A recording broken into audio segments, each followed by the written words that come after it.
자, 오늘 제목은요, 나는 나의 약함을 자랑하고 싶다인데요. 오늘은 뭘 생각 우리가 좀 나눌 거냐면요.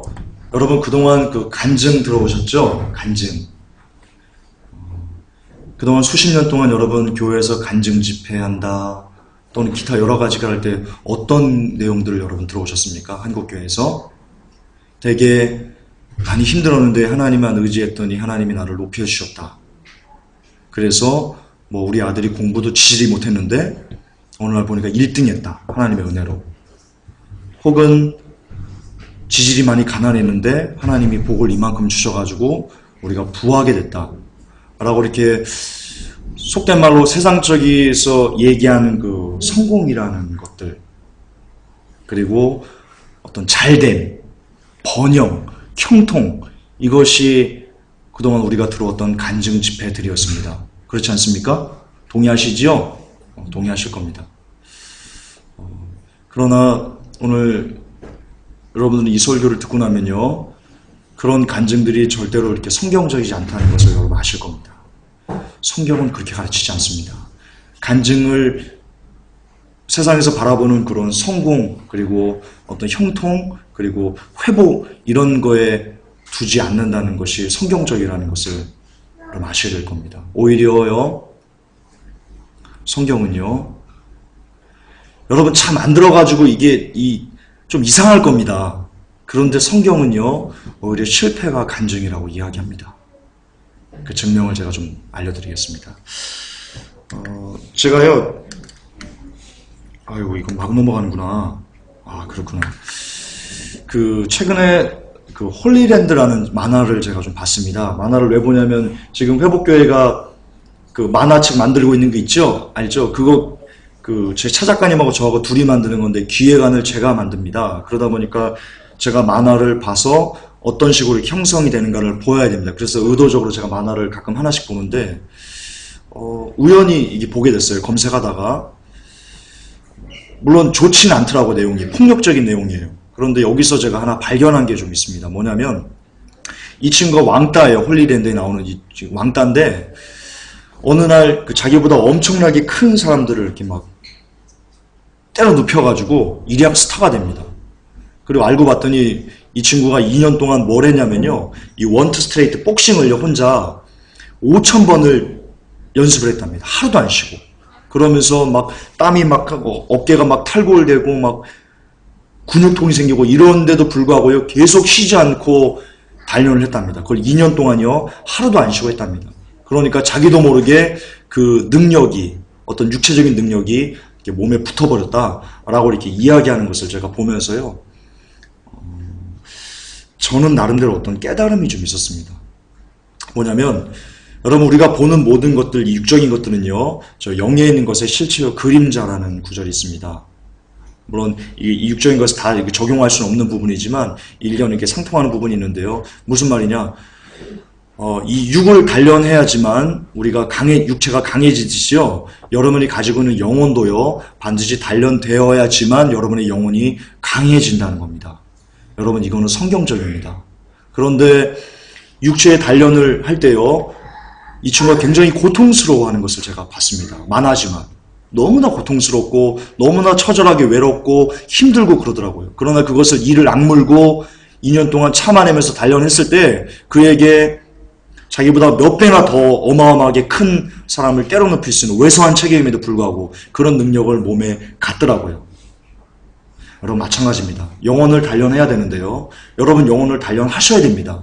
성경은요, 여러분들이요, 그리스도의 장성한 분량에까지 충만하라 라고 기록하고 있습니다.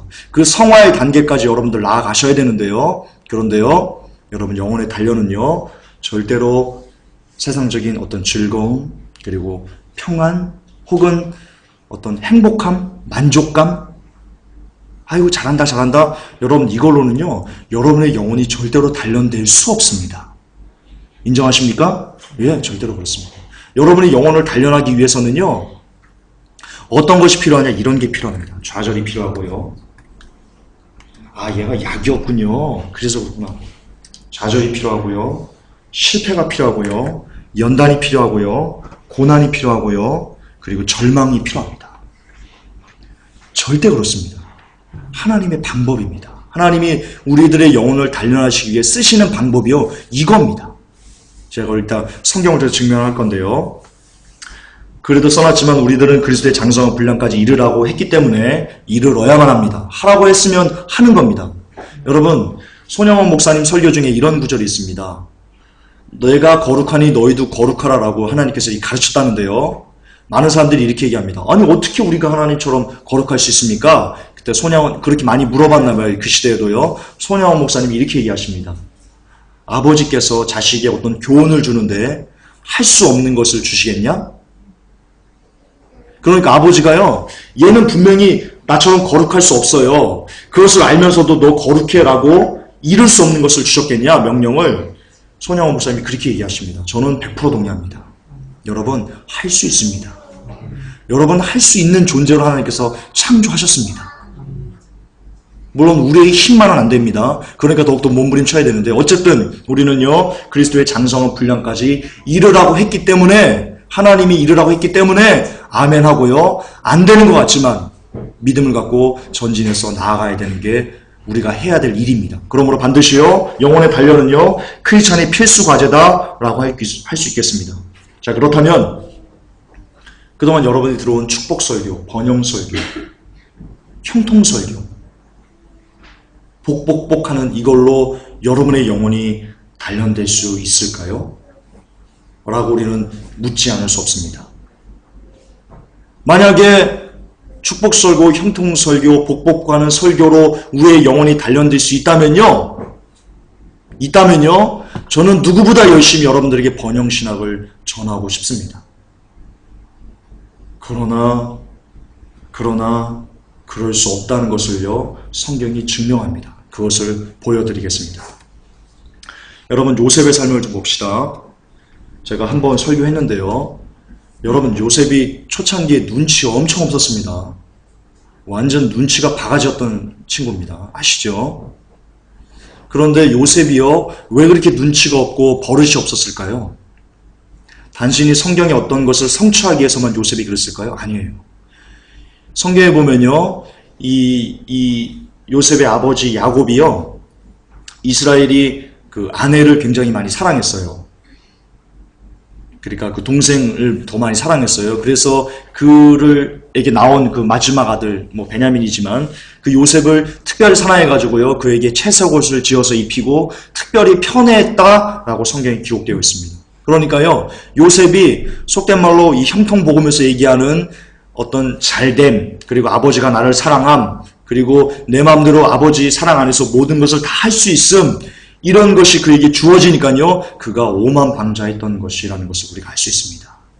여러분, 요셉은요, 한번 성경 잘 보세요. 창세기 40장부터 쭉 한번 보세요. 요셉이 굉장히 눈치 없고요, 그리고 오만방자했습니다. 네, 알 수 있습니다. 이랬던 요셉이요, 후에 어떻게 됩니까? 얼마나 사람이 할 수 있는 것 중에 가장 어려운 게 여러분 뭐라고 생각하십니까? 저의 입장에서는요, 저를 죽이려고 했던 원수를 용서하는 것이 사람이 할 수 있는 것 중에 가장 어려운 일이라고 생각하는데요, 요셉이 그 일을 해냅니다. 이렇게 눈치도 없고 코치도 없고 오만방자했던 요셉이요, 나중에는요, 자기 원수를 용서하는 자리에까지 나아간다니까요. 그런데 그 일을 요셉이 어떻게 해서 가능했습니까? 옥에 갇히고요, 생명의 위협을 느끼고요. 자, 거짓말하는 거 아닙니다. 여러분, 성경 읽으시죠. 그리고 종으로 팔려가고요, 억울하게 옥살이하고요. 이런 것들 세상적으로 보면요, 야, 네가 무슨 죄가 많아서 그렇게 어렵니? 라고 하는 그것을 요셉이 그대로 수십 년 동안 지나면서요, 한 20년 가까이 지나면서요, 애굽의 총리가 30살 때 됩니다. 그렇죠? 만약에 요셉이 여전히 아버지의 품 안에서 여전히 편애받으면서, 여전히 위로받으면서, 여전히 지가 하고 싶은 것을 다 하면서 삶을 살았다면, 그렇게 요셉이 30살이 되었다면 그가 총리가 될 수 있었을까요? 총리는커녕요, 죄송하지만 개망난이 됐을 겁니다. 지금 재벌 2세들 개망난이 많습니다. 아시죠, 여러분? 욕 아닙니다. 욕 아닙니다. 개망난이 많습니다. 그렇게 됐을 확률이요, 높습니다.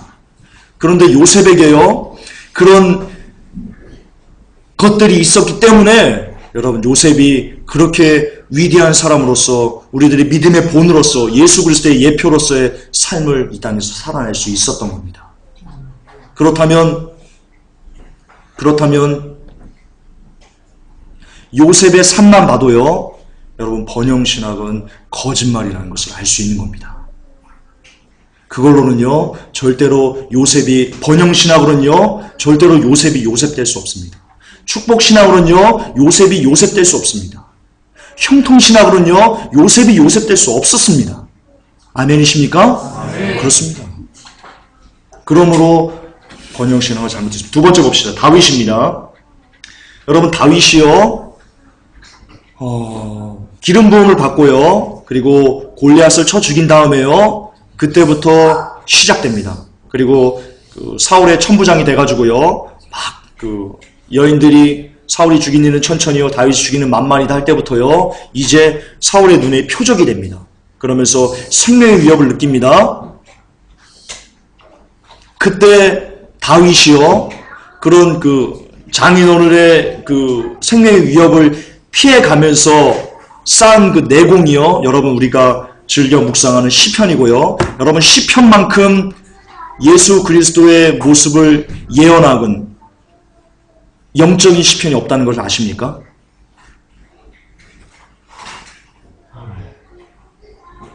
그런데 다윗이 이렇게 시편에서요, 이 장인어른의 생명의 위협으로부터 막 이렇게 해나갈 때는요, 너무나 정말 이 보석 같은 믿음의 진리들을 시편에 막 쏟아내는데요. 그리고 사울이 죽습니다. 다윗이 정권을 잡습니다. 이제 그 다윗의 앞길을 가로막은 것이 아무것도 없습니다. 그리고 나서 다윗이 처음 한 게 뭡니까? 여러분, 간음이었고요, 살인이었고요, 하나님을 배반하고 떠나가는 것이었습니다. 바꿔 얘기합시다.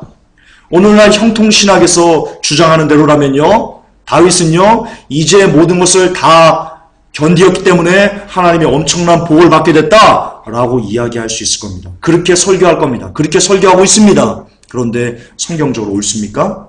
아니요. 차라리 다윗이 여전히 사울의 손에 평생을 쫓겨다녔다면요, 다윗은 아마 밧세바를 범하는 그런 자기의 일생의 치명적인 오류를 하나님께 범하지 않았을 겁니다. 오히려 그렇습니다.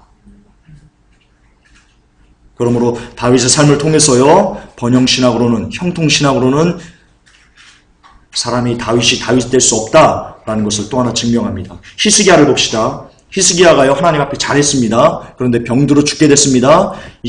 그런데 히스기야가 나와가지고요, 여호와의 제단에서 막 울부짖으면서요, 15년의 생명을 연장받았습니다. 여러분, 복인 겁니까? 아니요, 복 아닙니다. 히스기야가 15년의 생명을 연장받았을 때요, 누가 태어났습니까? 악의 화신이라고 불리는 므낫세가 태어났습니다. 히스기야가 15년의 생명을 연장받지 않고 그대로 죽었으면요, 므낫세는 태어나지 않았어요. 그래요. 안 태어났어요. 악의 화신이 안 태어났다니까요. 그러면 뭐가 복이에요? 그리고 히스기야가 말년에 얼마나 방자한 일을 행하는 줄 아십니까?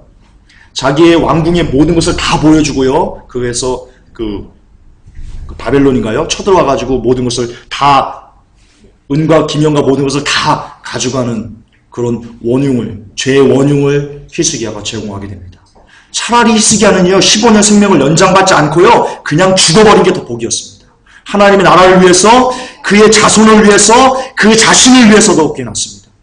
그런데 질병 치료받고 생명 연장하는 게 복입니까? 복 아닙니다. 여러분, 아닙니다.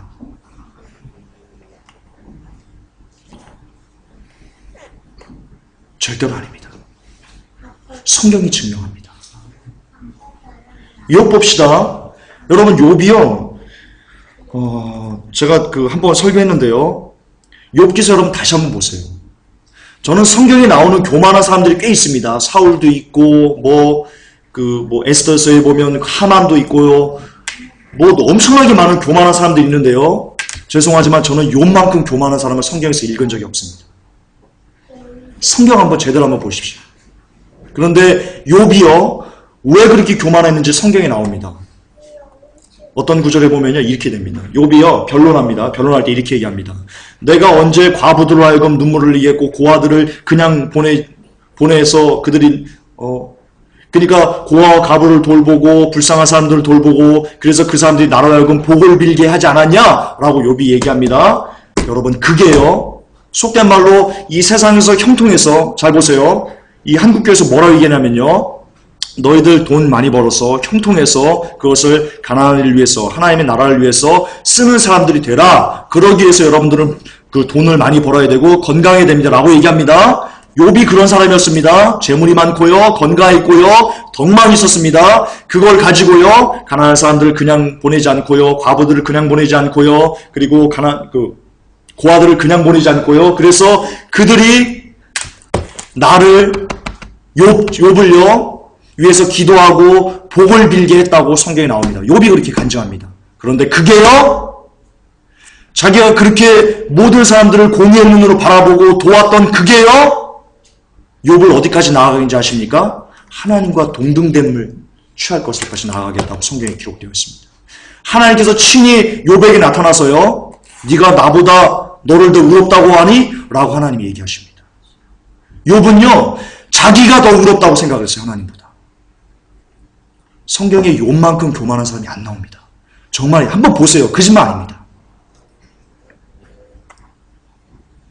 차라리 욥이 가난했다면, 차라리 욥이 가난한 사람들을 돌볼 수 있는 재물이 없었다면, 욥은요, 어쩐 그 마음 중심에 하나님이 있었어요. 그럼 그 마음 중심 갖고요, 그는 잘 갔을 겁니다. 범죄하지 않고요, 잘 갔을 겁니다. 욥이 가지고 있는 권세, 욥이 가지고 있는 재물, 욥이 가지고 있는 그 수많은 것들이요, 욥으로 하여금 교만이란 괴물을 여러분 양산했다는 것을 기억하셔야 됩니다. 그런데 그게 복입니까? 솔로몬 봅시다. 솔로몬이요, 1,000번제를 드리고요, 그리고 하나님께 굉장히 잘했습니다. 그때 하나님께서요, 솔로몬을 보고요, 이랬습니다. 야, 꿈에 나타나가지고요, 네가 은도 구하지 않고 금도 구하지 않고 네 원수의 생명 말하는 것을 구하지 않는구나. 야, 너 내 마음이 아파하는 기도하는구나. 내가 네가 구하지 않은 모든 거 다 줄게 라고 할 정도로요. 그리고 그 솔로몬이요, 주여 이 전을 향해서 우리가 혹시 죄를 보면서 이 전을 향해서 빌 때 하나님 용서하십시오. 그리고 그럴 때 하나님께서 불러서 응답하시고요, 그렇게 라고 이야기해 줄 정도로요, 솔로몬과 하나님은요 이렇게 교통하는 그런 좋은 관계를 맺었습니다. 그러면서 솔로몬에게 형통이 주어졌습니다. 1,000명의 700명의 아내와 300명의 첩이 주어졌고요, 300명의 아내와 700명의 첩인가? 어쨌든 1,000명의 부인이 주어졌고요, 그러면서 모든 은과 금과 보화가 주어졌고요, 모든 사람들에게 지혜의 왕이다 해가지고요, 스바의 왕이 와가지고 친히 그 지혜를 듣고 가기도 하고요, 이렇게 속된 말로 형통신학에서 말하는 승승장구, 하나님의 이름으로서 승승장구하는 복이, 가짜 복이 솔로몬에게 주어졌습니다. 그때 솔로몬이 어떻게 변했습니까? 음란하게 섬기는 밀곰을 쫓았고요, 그리고 그 나라에 그 외에도 하나님께 악을 범해가지고 그 나라가 둘로 쪼개지는, 영원히 내 이름을 위해서, 다윗을 위해서 내 이름을 그 집에서 두겠다라고 한 그 약속, 물론 그 약속은 예수 그리스도를 통해서 한 약속인데요, 어쨌든 그 약속을 지키지 못하고 나라를 쪼개버리는 그 원인이 솔로몬이 되었습니다.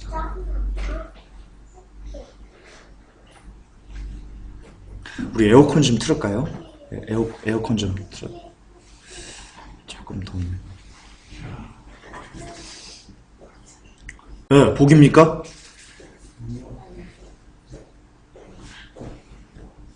여러분, 사울 볼까요? 사울이요, 하나님이 좋아하셨어요, 처음에.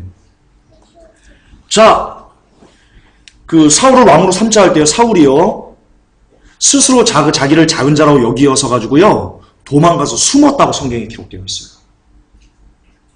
그만큼 사울은요, 겸손했던 거예요. 손보면 이제 저분 누전 차단기가 있어요. 누전 차단기를 올리면 저거 선풍기가 나올 거예요. 그랬던 사울이요. 그렇게 스스로 겸손하게 여겼던 그 사울이요. 나중에 여인들이 사울이 죽이는 천천히요. 다윗이 아니 뒤에 그 계단 위에 있습니다. 계단 위에. 다윗 죽이는 만만이요 했을 때요. 그럼 뭐야? 내가 갖고 있는 것은 보좌밖에 더 있어? 감히 나한테 이래? 라는 교만이요. 그를요. 비참하게 사울이 자살해서 죽었거든요. 거기까지 내려가게 했어요.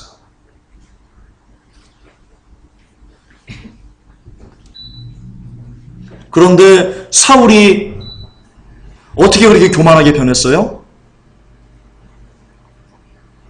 여러분, 형통신학 때문에 그렇게 변한 거예요. 차라리 사울이 왕이 되지 않았으면 그는 안 죽었어요. 차라리. 여러분들이 그동안 들었던 형통신학, 번영신학, 축복신학, 그것 때문에 사울이요, 여러분 자살했다니까요.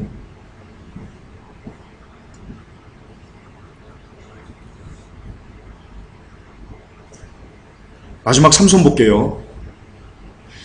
삼손이요,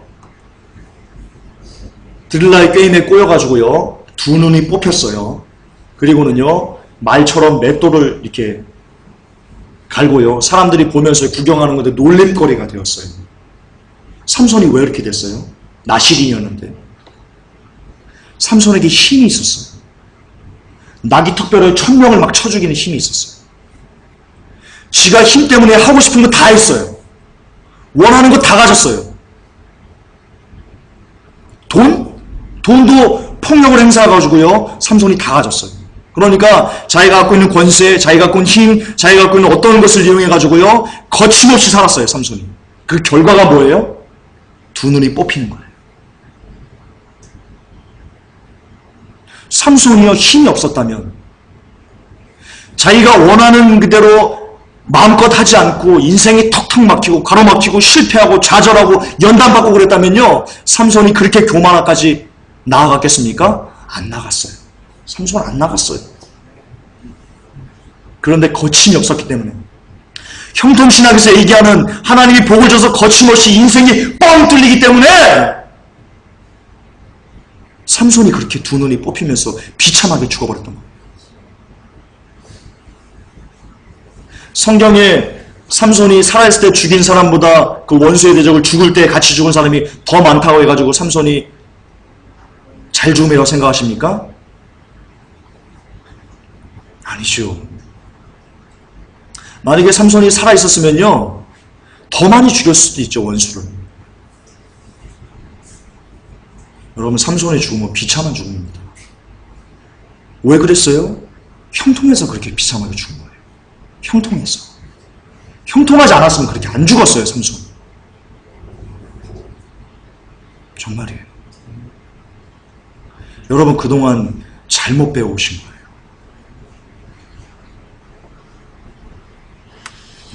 이처럼요, 보세요. 힘과 권세가 이들에게 있었을 때 이들은 범죄했습니다.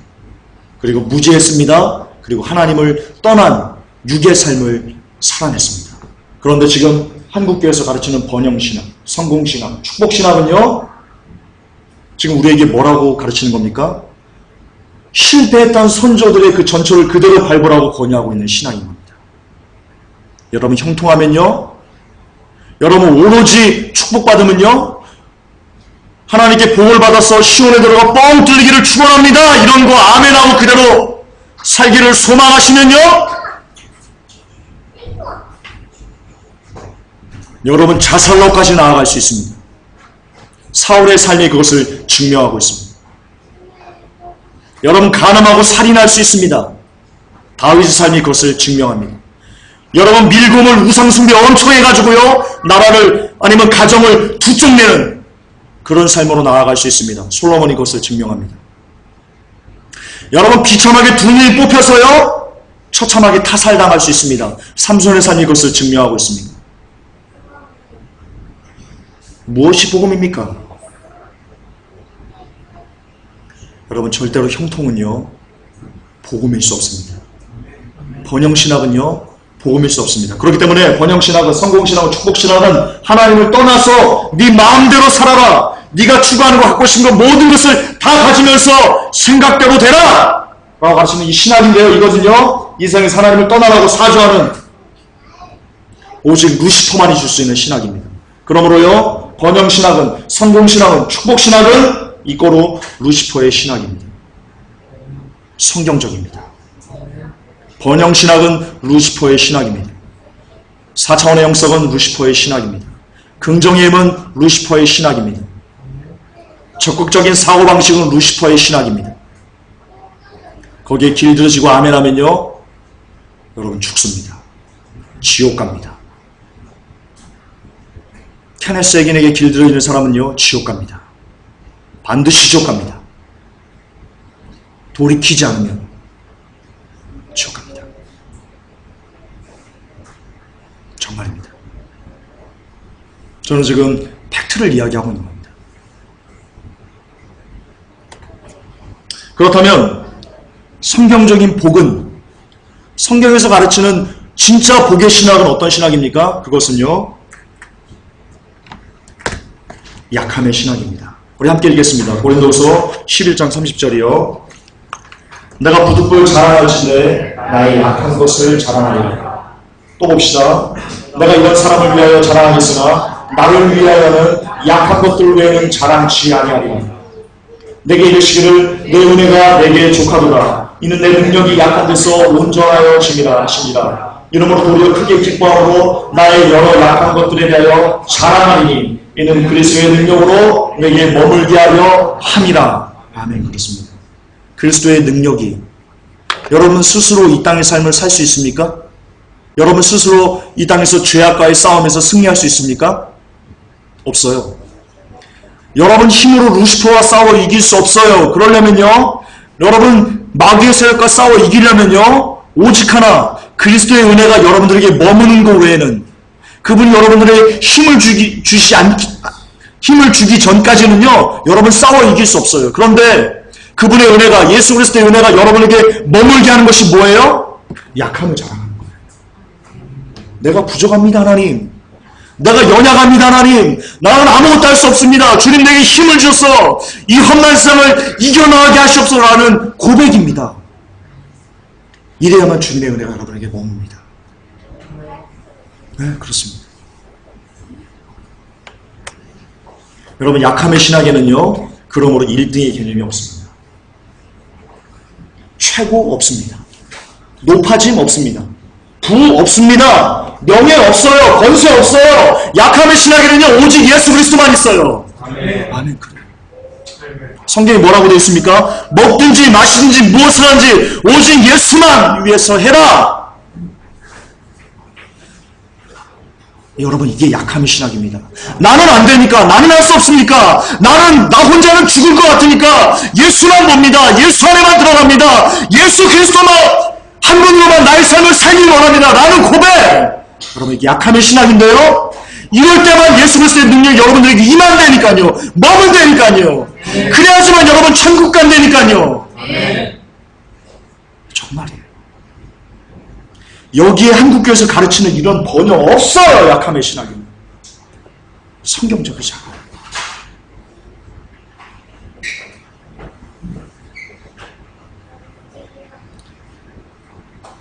깨달아야 돼요. 다만 하나님의 뜻이 내게 이루어지기를 구하는 신학, 그것이 바로 약함의 신학입니다. 그렇습니다. 약함의 신학은 신학교에서 가르치는 신학이 아닙니다. 여러분 신학교에서는요 약함의 신학 가르치지 않습니다. 신학교에서는요 안타깝게도 대다수의 신학교가 번영신학을 가르칩니다. 대다수의 신학교, 장로교, 순복음, 감리교 할 것 없이요 90% 이상이 넘는 신학교에서는요 번영신학을 지금도 가르치고 있습니다. 그러나 이 약함의 신학은요 신학교가 가르치는 게 아니고요 성경에서 예수님께서 우리에게 가르쳐주는 신학입니다. 우리는 신학교의 제자가 아닙니다. 우리는 목사님의 제자가 아닙니다. 우리는 예수 그리스도의 제자입니다. 그렇기 때문에 예수님께서 가르쳐주는 그 신학을요, 우리의 신학으로 가슴에 품어야만 합니다. 그리고 우리가 이런 약함의 신학을 고수해야 하는 이유는요, 여기에 있습니다. 2002년 월드컵을 기억하십니까? 2002년도 지금으로 몇 년입니까? 10년 지났죠? 벌써 10년이 지났습니다. 이때요 사람들이요 이랬습니다. 아, 빨리 월드컵 좀 열렸으면 좋겠다. 빨리 좀 열렸으면 좋겠다. 다들 그랬을 겁니다. 저도 그랬습니다. 저는 2002년도 때 열심히 클럽에서 노래했습니다. 빰빠밤빰 젊은 그대 막 잠 깨워라 막 응원가 부르고 그랬습니다. 저는 어쨌든 그랬어요. 그런데 이렇게 많이 기다렸던 이 월드컵이요 열렸어요. 2002년도 때 너무나 이때 막 박지성, 히딩크 감동적이었죠. 어쨌든 물론 이 축구 경기가 하나로 글쎄 모르겠어요. 거기까지 얘기 안 나가겠습니다. 어쨌든 그랬어요. 히딩크 나오고요. 막 지났어요. 정신없이 지났어요. 그런데 금방 사람들은요 일상으로 돌아왔습니다.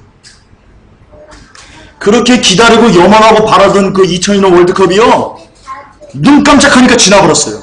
눈 깜짝하니까 지금 10년이 지났어요. 여러분, 이게 인생입니다. 또요, 여러분 중학교 때요 시간 좀 빨리 갔으면 좋겠다, 빨리 어른 됐으면 좋겠다라고 했어요. 그런데 훅 지나니까요 여러분 지금 어떤 위치에 있어요? 여러분 중학교 지금 다 졸업하셨죠? 여기 국졸 안 계시죠? 그런데 벌써 여러분의 모습을 보세요. 조철 집사님 중학교 벌써 시은이십니다. 여러분, 이게 인생입니다. 이 사람들이 어렸을 때 빨리 컸으면 좋겠다고 했는데요 휙 지나가지고요 벌써 동창회 때 야 우리가 벌써 40이네 이러고 있습니다. 여러분, 군대 갔다 오셨죠? 저도 군대 제대나마 손꼽아 기다렸었습니다. 저는 간부였는데도 분명히 그러고 손가락만 기다렸습니다. 그때 보초 서는 사람들이 하나같이 그랬습니다. 빨리 좀 갔습니다. 그리고 유명한 말이 있죠. 국방부 시계는 거꾸로 매달아놔도 돌아간다. 닭의 목을 비틀어도 새벽을 온다. 그렇게 자위하면서 우리가 이 군생활을 보냈습니다. 우리 군인들, 군아저씨들. 손부 형제는 신의 아들인 겁니다. 그렇게 안 갔어요, 시간이. 그런데요, 이 사람들이 제대하고 나서 동창회를 합니다. 국방부 시계가 돌아가고요. 벌써 40입니다. 그러게 말이야. 이게 인생입니다. 여러분이 그동안 어디까지 삶을 살아왔는지 모르겠는데요. 여러분들의 지난 날 한번 반추해 보십시오. 너무나 화살같이 훅 지나는 것을 경험하실걸요. 이런 말이 있지요. 40대는 시속 40km로 인생이 지나가고 50대는 50km로, 60대는 60km로, 70대는 70km로 나이를 먹어갈수록요 인생이 빠르다는 것을 알 겁니다. 그러나 이 인생이 지난 다음에는요 우리에게 기다리고 있는 게 있습니다. 이게 기다립니다. 반드시 기다립니다. 사람에게 죽는 것은 정하신 일이요 그 후에는 심판이 있겠다라고 기록되어 있습니다. 반드시 심판의 날이 다가옵니다. 이때요 사람들이 이렇게 얘기합니다. 아, 인생이 이렇게 빨리 끝날 줄 몰랐어. 금방 끝나네. 이렇게 순식간에 끝나는 것이 인생이었네. 이것도 모르고 그저 돈 하면서 살다 보니 어느 순간 내가 죽었네. 아이고 억울해. 인생은 너무 짧아. 너무나 짧아. 정말 화살같이 지나간다는 성경 말씀이 사실이었네라고 죽어보면, 그 상수에 있어보면 후회하게 됩니다. 2000년 월드컵을 기억하십시오. 여러분의 중학교 시절을 기억하십시오. 남자분들 여러분의 군생활을 기억하십시오. 예수 그리스도가 아니면 인생은 아무런 가치가 없는 것입니다. 짧아서, 너무 짧아서, 인생이 너무 짧아서. 내일을 너희가 알지 못하는도다. 너희 생명이 무엇이뇨? 너희는 잠깐 보이다 없어지는 안개니라. 여러분 인생은요 하나님께서 규정하십니다. 하나님께서 이야기하십니다. 야, 너희들의 존재가 뭔지 아니? 하나님께서 지금 여러분들에게 지금 외치시는 겁니다. 회복교회 성도들아, 너희들의 인생이 뭔지 아니? 너희들의 본질이 뭔지 아니? 너희들의 본질은 안개야! 안개야, 안개! 왜 정신 못 차려? 왜 돈 노래? 왜 번영신앙에 물들어서 이 땅을 잘 살아보려고 그래? 뭐가 중요한데? 안개가 뭔데? 아침에 잠깐 피었다 쓰러지는 게 안개고 그게 너희들의 본질이야. 인생의 본질이야. 너희들은 이것이 전부가 아니야. 라고 주님이 말씀하세요. 하나님 외치세요. 그러니까 번영신학이 잘못된 거예요.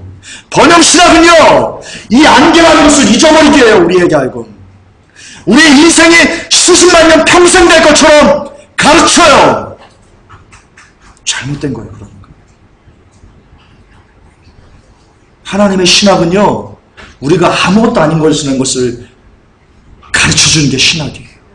그렇기 때문에 이 세상에 마음 두지 말라는 거예요. 이 세상에 마음 두면요, 여기 가요. 여기 가요. 성경에 나와 있어요. 요한서신에 나와 있어요.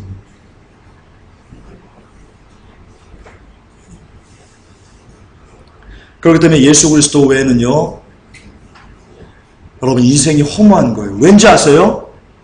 예수 그리스도는요, 우리처럼 찰나의 인생이, 안개의 인생이 아니시기 때문이에요. 그분은 알파와 오메가이시기 때문이에요. 그분은 영원 그 자체시기 때문이에요. 그렇기 때문에 그분이 우리 안에 계시면요, 우리가 그분 안에 들어가면요, 그분의 영혼에 힘입어서 우리도 영혼을 살기 때문이에요. 그렇기 때문에 예수 그리스도만 우리에게 의미가 있을 수 있는 거예요. 네, 그래요. 이처럼 눈뜨고 지나간 화살 같은 삶이기에 우리에게 복은 여러분 단 하나입니다. 하나님을 만나는 것입니다. 하나님을 그리워하시는 것입니다. 하나님과 함께 살고자 애쓰는 것입니다. 하나님으로만 살고 하나님으로만 즐거워하고 하나님으로만 함께 슬퍼하고 고통 중에서도 하나님을 기리고 절망 중에서도 하나님을 기리고 내게 어떤 실패와 좌절과 허물과 어떤 아픈 일이 있는 가운데서도 하나님을 기리는 것, 하나님을 그리워하는 것, 하나님의 힘을 의지하는 것, 오직 하나님으로만 살고 하나님으로만 이 땅을 죽고자 하는 것, 여러분 그게 복입니다. 아멘. 그런데 그 복은요, 거듭 말씀드리지만 번영신앙으로는 절대로 여러분 얻을 수 없습니다. 왜냐하면 번영신앙에서 가르치는 하나님은요, 죄송하지만 성경에서 나오는 하나님이 아니시기 때문입니다. 하나님은요, 절대로 여러분들을 사랑하신다면, 여러분들을 진짜 자녀로 인정하신다면요, 여러분들이 마음껏 여러분들 마음대로 이 땅에 삶을 살도록 그냥 내버려 두지 않으십니다. 그러면 버릇 없어진다는 걸 하나님이 아세요. 그게 인생이라는 걸 하나님이 아세요. 그래서 여러분의 삶 속에 형통이 있다가도 톡톡 막히면서 실패가 오는 것 하나님의 복이에요. 하나님의 은총이에요. 여러분의 돈이 막 벌다가도 훅 쳐가지고 그냥 그지 되는 거 하나님의 복이에요. 여러분이 건강하게 살다가도 여러분들이 질병이 와가지고 약해지는 거 하나님의 복이에요. 하나님 여러분을 사랑한다는 증거예요. 정말이에요. 그렇습니다. 여호와 하나님 한 분 외에는 우리에게 복이 없다고 고백하십시다. 그리고 그분의 은혜 안에 들어가기 위해서 철저히 여러분, 내가 낮습니다. 내가 연약합니다. 내가 부족합니다. 나는 아무것도 할 수 없는 존재입니다. 오직 당신의 은혜로 나를 덮어주옵소서 라고 고백하시기 바랍니다. 그때 주의 은혜가, 우리 예수님의 은혜가 여러분의 심령에, 여러분의 영혼 유비에 가득하게 임하게 될 줄을 믿습니다. 그래서 여러분 되시기를 예수 그리스도 이름으로 축복합니다. 기도합시다. 하나님,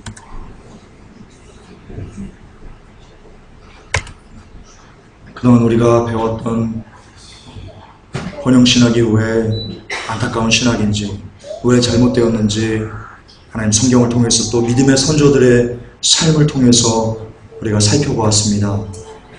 하나님, 번영신학으로는, 축복신학으로는, 형통신학으로는 우리가 하나님을 볼 수 없습니다.